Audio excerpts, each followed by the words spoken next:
नमस्कार मेरे प्यारे विद्यार्थियों, आप सभी का बहुत बहुत स्वागत है। आपकी अर्धवार्षिक परीक्षा जैसा कि डेट आ चुकी है आपकी अर्धवार्षिक परीक्षा की, इसलिए आपको हम विज्ञान विषय के मोस्ट इम्पोर्टेंट क्वेश्चन बताने वाले हैं। इस वीडियो के माध्यम से आपको इम्पोर्टेंट क्वेश्चंस बताएंगे। क्लास 8th MP बोर्ड आप लोगों का अर्धवार्षिक परीक्षा के सभी विषय के वीडियो हमारे इस चैनल पर आपको मिलेंगे। तो चलिए शुरू करते हैं विज्ञान विषय के इम्पोर्टेंट क्वेश्चनों की सीरीज को। और संस्कृत विषय की हमने प्लेलिस्ट बना रखी है, तो उसको भी आप जाकर देख सकते हो और लिंक हम डिस्क्रिप्शन में भी दे देंगे और चैनल के अबाउट सेक्शन में भी आप देख सकते हैं। सभी स्टूडेंट्स इस वीडियो को अधिक से अधिक शेयर करेंगे अपने सभी कक्षा 8वीं के स्टूडेंट्स के साथ, क्योंकि ये बहुत ही बेस्ट होने वाला है सभी के लिए। तो चलिए स्टार्ट करते हैं पहले क्वेश्चन से। फर्स्ट आपका जो क्वेश्चन है वो आपका चैप्टर 1 से रहेगा। ठीक है, चैप्टर जो 1 है आप लोगों का, उससे आपका फर्स्ट क्वेश्चन होने वाला। देखिए आपका पहला क्वेश्चन है, मैं जानना चाहता हूं कि हम इन औजारों का उपयोग कहां कहां और कैसे करते हैं। ठीक, तो इसमें आपको बताना है पहले में हम इन औजारों का उपयोग कृषि से संबंधित विभिन्न कार्यों में करते हैं, जैसे मिट्टी तैयार करना, जुताई करना, बुआई करना, कटाई करना इत्यादि। ये आपके पहले चैप्टर का फर्स्ट क्वेश्चन था। ठीक है, क्योंकि इंपॉर्टेंट क्वेश्चन मैं बता रहा हूँ अर्धवार्षिक परीक्षा के लिए। हरे पौधे अपना भोजन, देखो हरे जो पौधे होता है ना, वो अपना भोजन किस प्रकार से संश्लेषित करते हैं। तो आपको बताना है हरे पौधे अपना भोजन सूर्य के प्रकाश, मतलब जो सूरज है ना उससे जो प्रकाश आता है, जैसे मान लीजिए सूरज है, इससे जो प्रकाश आता है तो सूर्य के प्रकाश वायु और मिट्टी से प्राप्त नमी द्वारा संश्लेषित करते हैं। ठीक है, नेक्स्ट क्वेश्चन है जंतुओं के भोजन का स्रोत क्या है। जो जंतु होते हैं उनके भोजन का जो मुख्य स्रोत होता है, जिसे अपन सोर्स भी कहते हैं, वो क्या है। तो जंतुओं के भोजन का स्रोत हरे पेड़ पौधे और अन्य जंतु हैं। एक तो हरे पेड़ पौधों के माध्यम से भी वो भोजन प्राप्त करते हैं और जंतुओं के माध्यम से भी वो भोजन प्राप्त करते हैं। हम भोजन ग्रहण ही क्यों करते हैं, मतलब जिसे अपन खाना क्यों खाते हैं, ये आपको इसमें बताना है। तो हमारे शरीर को किसकी आवश्यकता होती है ये भी मैं बता देता हूँ। हम शारीरिक क्रियाओं हेतु ऊर्जा प्राप्त करने के लिए भोजन ग्रहण करते हैं। सबसे पहले जैसे अगर हम कोई काम कर रहे हैं तो उसके लिए हमें ऊर्जा की ज़रूरत पड़ती है। ठीक है, उसलिए हम भोजन खाते हैं।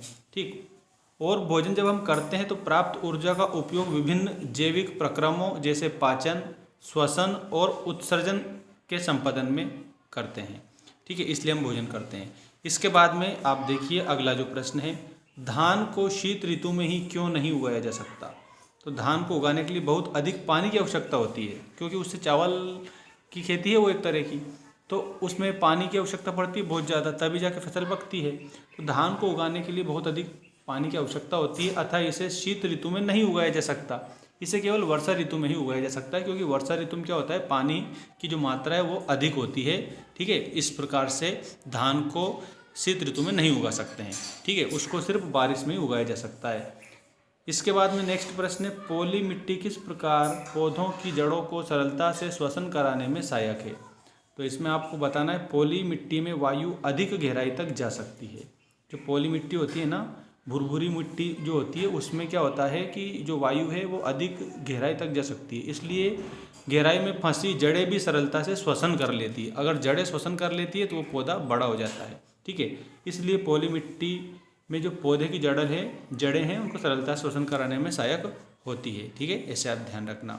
इसके बाद क्वेश्चन नंबर 3 आप देखेंगे, मिट्टी को पलटना और पोला करना क्यों आवश्यक है। जैसे मान लीजिए हम कोई सी भी खेती कर रहे हैं, ठीक है, तो उसमें हम क्या करते हैं, बार बार कभी ट्रैक्टर चला देते हैं हम उसमें, कभी उसमें हम फसलों काटने के लिए हार्वेस्टर चला देते हैं।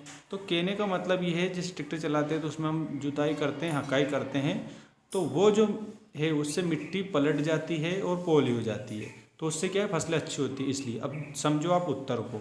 ठीक है, मिट्टी को पलटने और पोला करने से पोषक तत्व ऊपर आ जाते हैं, मतलब जो फसलों को उगाने में सहायक तत्व होते हैं ना, वो ऊपर आ जाते हैं और पौधे इन पोषक तत्वों का उपयोग कर सकते हैं। अतः मिट्टी को उलटना पलटना एवं पोला करना फसल उगाने के लिए आवश्यक है। किसके लिए, फसल को उगाने के लिए आवश्यक होता है। ठीक, ऐसे आप समझेंगे। अब आपका दीर्घ उत्तरीय प्रश्न है फर्स्ट, एक दिन मैंने अपनी माँ को देखा, माँ चने के कुछ बीज एक बर्तन में रखकर उसमें कुछ पानी डाल रही है। कुछ मिनट पश्चात कुछ बीज पानी के ऊपर तैरने लगे। मुझे आश्चर्य हुआ कि कुछ बीज पानी के ऊपर क्यों तैरने लगे। मतलब आपको ये बताना है कि जो बीज है वो पानी के ऊपर क्यों तैरने लग गए थे। तो उत्तर में आपको बताना है, यह अच्छे स्वस्थ बीजों को क्षतिग्रस्त बीजों से अलग करने की एक विधि है। कुछ बीज पानी में इसलिए तैरने लगे क्योंकि वे हल्के, क्षतिग्रस्त व खोखले थे। अगर मान लीजिए बीज हल्के हैं, क्षतिग्रस्त है और खोखले हैं तो वो पानी ऊपर तैरने लग जाएंगे, और बीज अच्छे हैं तो वो डूब जाएंगे, इसलिए बीज तैरने लग गए थे। अब अगला वीडियो आएगा, उसमें आपको और भी इंपॉर्टेंट क्वेश्चन बताएंगे, और 8वीं क्लास के सभी विषय के वीडियो हमारे इस चैनल पर आपको देखने को मिलेंगे। जो वार्षिक परीक्षा है, आपकी बोर्ड परीक्षा है मध्य प्रदेश वाले स्टूडेंट की, सबके लिए इम्पोर्टेंट वीडियो हमारे चैनल पर डेली अपलोड हो रहे हैं। प्ले लिस्ट भी हमने बना दी है, प्ले लिस्ट को भी आप जाकर विजिट कर सकते हैं। मिलते हैं नेक्स्ट वीडियो में। Thanks for watching, take care all of you.